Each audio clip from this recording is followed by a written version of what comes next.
1014 of Bell Street. Copy an overdose at Walnut. What was the cross street?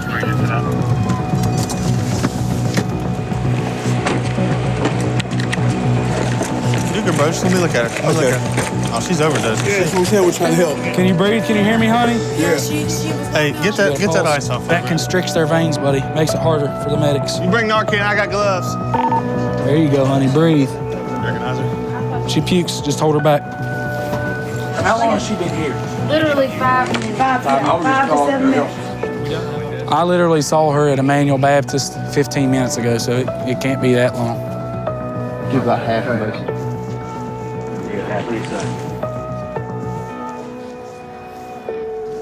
Tessa, can you hear me? Oh, Tessa, wake up. There you go.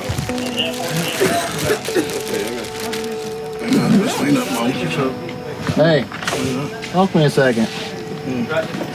Hey, what's going on? I have seizures. Have seizures? It's on record. Okay. All right. Does heroin or anything like that make you interested? I'm not trying to get you in trouble, but I need to know, what did you take?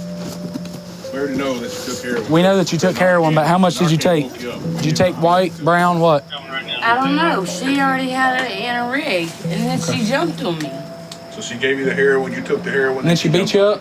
That makes no sense. Tessa, you got to get it together, honey. Just came across this woman on the way to another scene. These cops are saying that they're here constantly saving people's lives. It seemed like you knew what you were doing there. You helped her out.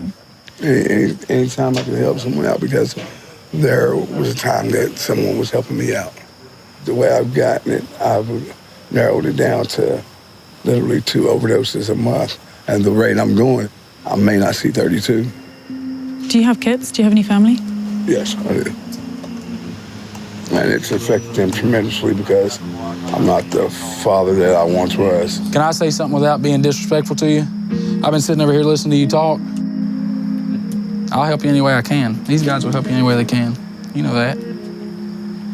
Get back with your kids, man. Come on. Good luck, man. The frightening rate of overdoses and addiction is having a disturbing effect on children across the country. The opioid crisis has created an avalanche of neglected children. We see a large number of infants being born addicted to opioids. More and more children are being removed from homes due to their parents' opioid addiction. There are over 2 million people addicted to opioids nationwide. And in West Virginia, addiction has led to the highest rates of overdose deaths in the country, leaving grave concerns for the next generation. We've managed to track down Tessa, who is the lady that we saw overdosing. We're driving right now just outside of Charleston to her mother's house where she's staying. How many times have you overdosed in the last couple of months? That was actually the only time. It makes me feel, really bad, because I'd hate for my daughter to have to hear about her mom dying from an overdose.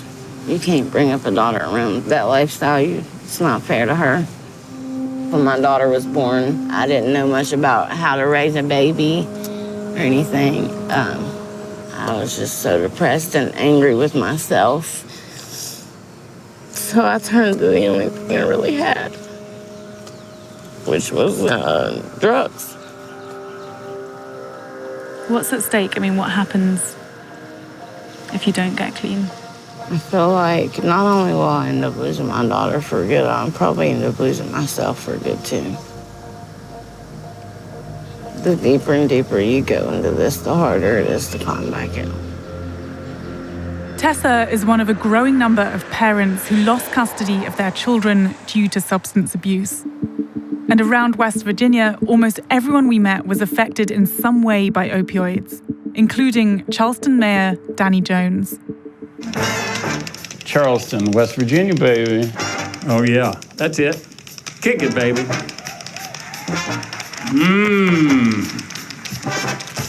We have a couple callers that have called in. Isabel's with me. She's with the show Vice. Now, let me tell you what we're doing in the studio today. We're talking about opioid crisis, And we all have our own nuanced solutions to this. So we have a regional jail out here that ought to be doubled in size, if it has to be some kind of forced recovery process. And however long they have to stay out there, they have to stay out there. James, you have a problem you want to share with us that affected a member of your family? Well, it's affected just not my family, but many. It's a plague. I don't think they need imprisoned, but I think they need to be put in camps. Do you not think that it might be better if family members stay together through this, or you think that it's total separation is the best way forward? No, I think hard love and tough love is the best way. And Steve, go ahead. How you doing, boss? Good. Hi, I've got two great boys. I've called you before. They're both on the south, and I'm like the mayor saying we need to build another jail and put a rehab in it and force them into it. I think jail works as an immediate solution because, number one, you'll save the addict's life. Number two, you'll get them away from all the people that they're affecting in a negative way. And obviously you're speaking from personal experience because you've locked your own son up in jail before. I think I had him arrested 2 or 3 times. The son of Charleston Mayor Danny Jones has been in the news for years, battling a drug addiction. And I spent a lot of money trying to fix him. To think that I'm not compassionate, doesn't understand my history, and it also doesn't understand the history of people that have been through this that have just said, enough. Across West Virginia, courts are seeing a growing number of criminal and child custody cases as a result of opiate-addicted parents. We spoke with Kanawha County prosecuting attorney Mary Claire Akers, who has recently seen her work increasingly involve children impacted by the crisis. What proportion of the cases that you take on are opioid-related? 90% or higher. In 2008, we took 285 children out of their homes. In 2016, we took 656 children. That's just in our county.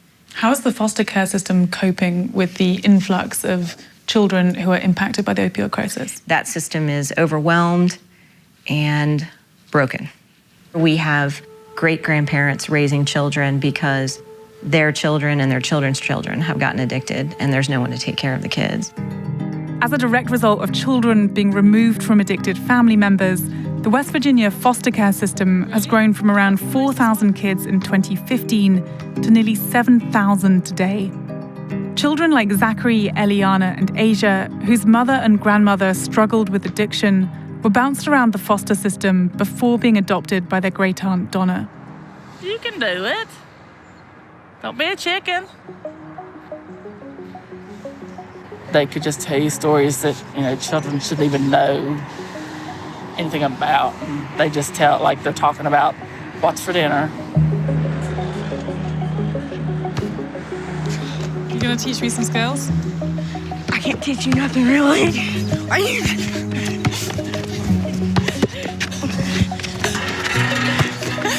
You will not be intimidated, will you? We never really got to know our real mom, We went in and out of CPS a lot, and I forgot where we went, but she was very mean and abusive. She'd hit us with a yardstick. Yeah. We'd have to stand up on the wall like that. Like you were getting searched, like at an airport or something. And she'd make us stay like that for at least 15 minutes at a time. So how many different foster families have you guys been with? A bunch. Yeah, some of them we can't even remember. Yeah. But we know we've been there. And then we go to counseling for the stuff, and we have depression and anxiety and stuff. Whenever I'm in really big spaces, I feel like the world's gonna tip upside down. I'm gonna fall. And I get really dizzy.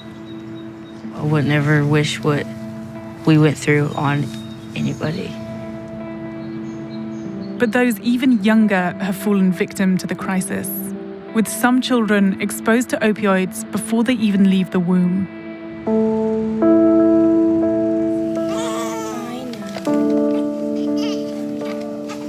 Okay, I'm taking her temperature. We're here at Couple Huntington Hospital, where We're seeing one of the most devastating impacts of the opioid crisis here in West Virginia. Is that shaking? We would call this disturbed tremors. That's just one of their withdrawal symptoms. More and more babies like Malaysia are now being born with neonatal abstinence syndrome, or NAS. At just 4 weeks old, Malaysia's given twice daily doses of methadone and clonidine to help her cope with her withdrawal symptoms. How long does it typically take to stop a baby having withdrawal symptoms? Up to 6 months, sometimes even up to a year. I can't even imagine what you go through and what you see on a daily basis and how hard it must be. Most days, you go home okay. A few days you don't.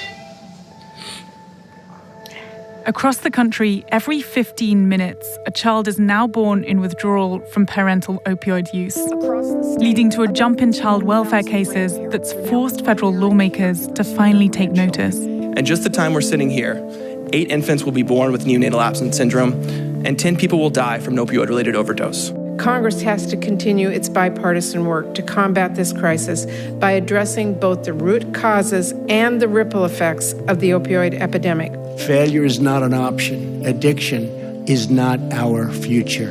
In 2018, the Trump administration will spend a record $4.6 billion towards combating the epidemic.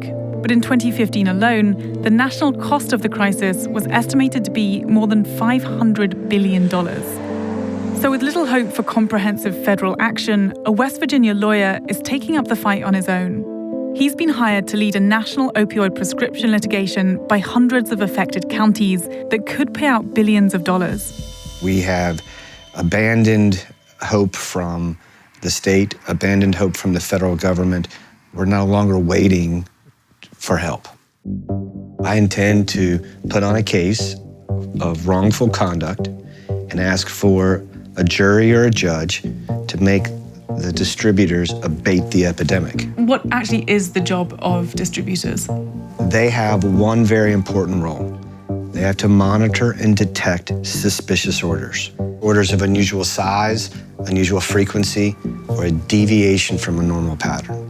So when you think about the penetration of these drugs into our community, it really blew everybody's mind. Over a 6-year window, 780 million prescription opiates were delivered into West Virginia. Now, we only have a population of less than 2 million. This choke point in the chain of distribution utterly failed us for the past 20 years. It suddenly made sense why we could no longer arrest our way out of the problem. We're expecting these people who go into jail to come out and stay dry when they're in the middle of a monsoon. And unfortunately, the epidemic is not just about the illness of those that are addicted. It's about the fallout with the children in our community, in our court system, in our jails, in our schools. Because we have a lost generation.